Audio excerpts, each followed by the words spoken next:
علیکم دوستو، 19ویں صدی کی شروعات میں چین کے سمندروں پر ایک عورت کے خوف کی حکمرانی تھی۔ ایک ایسا خوف جس کے آگے دنیا کی بڑی بڑی سلطنتیں بے بس تھیں، چاہے وہ چین کی مقامی حکومت ہو یا اس دور کی سب سے بڑی اور جدید بحری طاقت برطانیہ، یہ سب اس کے راستے میں آنے سے گھبراتے تھے۔ یہ خوف تھا چین کے ساحلی شہروں، گاؤں اور بحری جہازوں کو لوٹنے والے بدنام زمانہ دی فلیٹ آف ریڈ فلیگ، یعنی لال جھنڈوں والے بحری بیڑے کا، جس کی قیادت کرتی تھی چنگشی نامی ایک انتہائی خوبصورت اور جوان عورت۔ اس عورت نے سمندروں میں لوٹ مار کر کے نہ صرف بے تحاشا دولت جمع کر رکھی تھی، بلکہ اپنے خوف کے بلبوتے پر ایک اندیکھی سلطنت بھی قائم کر لی تھی۔ جنوبی چین کے ساحلی علاقوں اور سمندروں پر اس کا سکہ چلا کرتا۔ جنوبی مشرقی چین کے ساحلی علاقوں پر واقع شہر اور گاؤں اسے باقاعدہ ٹیکس دیا کرتے اور وہاں چنگشی کے بنائے ہوئے اصول و قوانین نافذ ہوتے۔ اس کا بحری بیڑا سینکڑوں جنگی جہازوں اور تقریباً 70,000 لٹیروں پر مشتمل تھا۔ ان سب پر اپنی حکمرانی قائم رکھنے کے لیے اس عورت یعنی چنگشی نے انتہائی سخت قوانین ترتیب دیے تھے، جن کے سبب اسے جنوبی ایشیا کا سب سے بڑا اور بھیانک خوف مانا جانے لگا۔ یہ قوانین جہاں اس کی قائم کردہ ریاست پر لاگو ہوتے، وہیں اس کے زیر دست کام کرنے والے لٹیرے بھی ان قوانین سے ماورا نہ تھے۔ خصوصاً قیدیوں کے معاملات میں لاپرواہی اور انہیں غلامی کے لیے مجبور کرنا چنگشی کو بالکل پسند نہ تھا۔ سمندری لوٹ میں میسر آئی بدصورت عورتوں کو فی الفور چھوڑ دیا جاتا۔ اگر چنگشی کے دستے میں شامل کوئی لٹیرا کسی حسین عورت کو اپنے پاس رکھنا چاہتا تو اس پر لازم تھا کہ وہ اس عورت سے شادی کرے اور اسے ایک بیوی کے تمام حقوق دے۔ کسی قیدی عورت کے ساتھ ریپ اور زبردستی کی سزا موت تھی، چاہے وہ لٹیرا کتنا ہی طاقتور کیوں نہ ہو۔ چنگشی نامی اس عورت کو دنیا کی تاریخ کا سب سے بڑا سمندری ڈاکو تسلیم کیا جاتا ہے، لیکن یہ طاقت و حکومت چنگشی نامی اس سمندری ملکہ کو کسی تھال میں رکھی ہوئی نہ ملی تھی۔ اس کی زندگی کی ابتدائی کہانی بھی کچھ کم دلچسپ نہیں۔ چنگشی کا جنم 1775 چین کے صوبے گونگ ڈونگ میں ہوا۔ اس کی غربت اور تنگ حالی اسے کمسنی میں ہی ایک فلوٹنگ بروتھل یعنی تیرتے ہوئے فحاشی کے مرکز تک لے آئی۔ 18ویں صدی عیسوی میں ایسے جنسی مراکز دنیا بھر میں عام تھے، جو سمندری جہازوں میں قائم ہوتے اور ایک جگہ سے دوسری جگہ تیرتے پھرتے۔ چنگشی بھی 2 وقت کی روٹی کمانے کی خاطر کینٹون شہر کے ایک ایسے ہی عصمت فروشی کے ٹھکانے پر بطور جسم فروش عورت کام کیا کرتی۔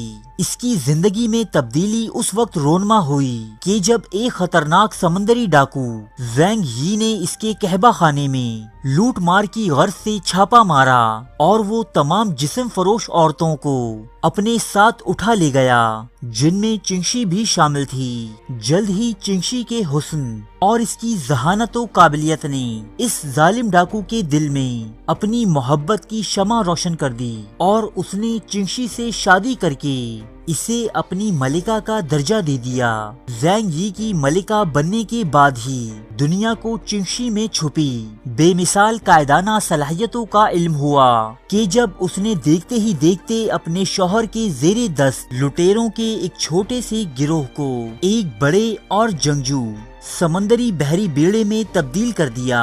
ابتدا میں اس بحری بیڑے میں شامل جہازوں کی تعداد 200 تھی، جو چنگشی کی کاوشوں سے پہلے 600 اور پھر بعد میں 1800 جہازوں تک جا پہنچی، جن میں 50 سے 70,000 جنگجو سفر کرتے، اور یہ تمام چنگشی اور اس کے شوہر کے تابع تھے۔ کامیابیوں کا یہ سفر اپنے عروج پر تھا کہ ان دونوں کی شادی کے صرف 6 سال بعد ہی اچانک چنگشی کا شوہر زینگ یی اس دنیا سے چل بسا۔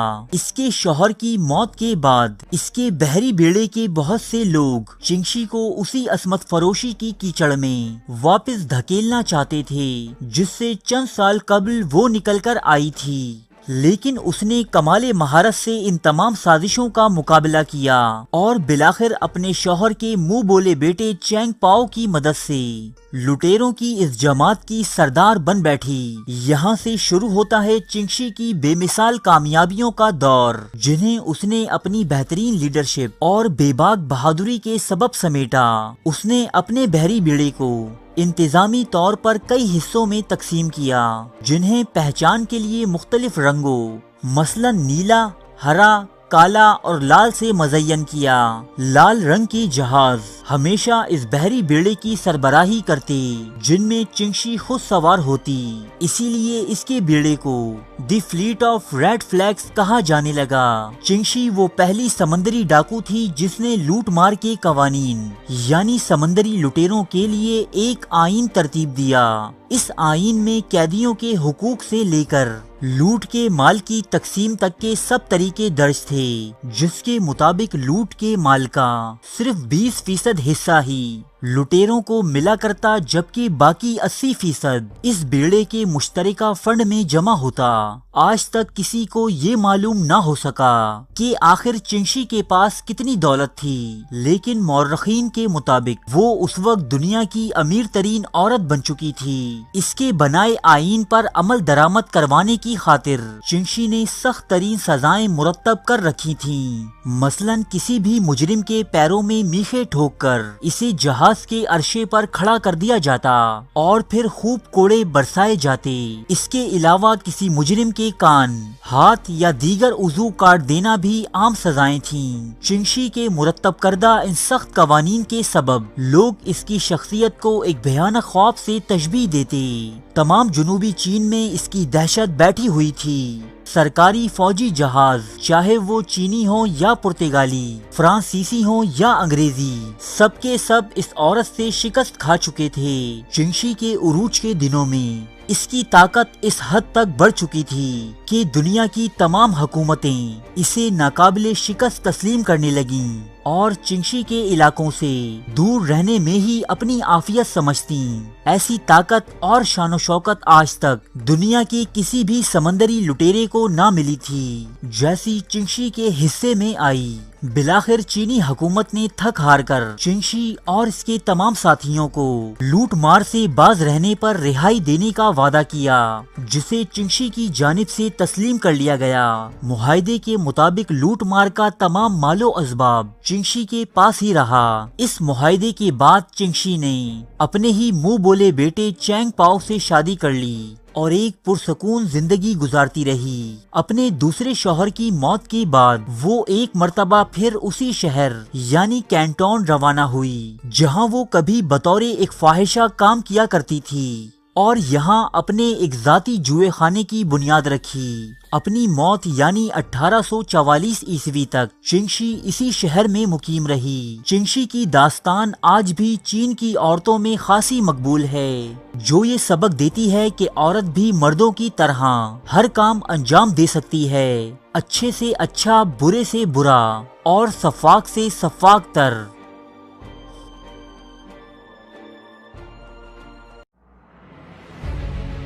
تاریخ کے موضوع پر پاکستان کا سب سے بڑا چینل، جہاں ملتے ہیں سچے واقعات مستند حوالوں کے ساتھ، قدیم تہذیبوں کے عجیب و غریب حقائق، افسانوی داستانوں کے پیچھے چھپی حقیقت،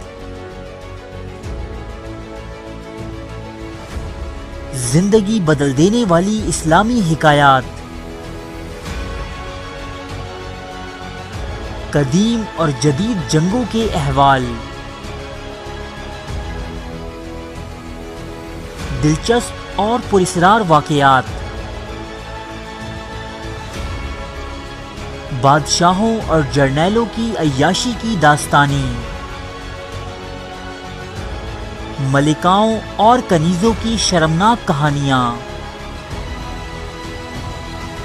یہ سب اور بہت کچھ دیکھنے کے لیے سبسکرائب کیجیے اردو ڈائری کو۔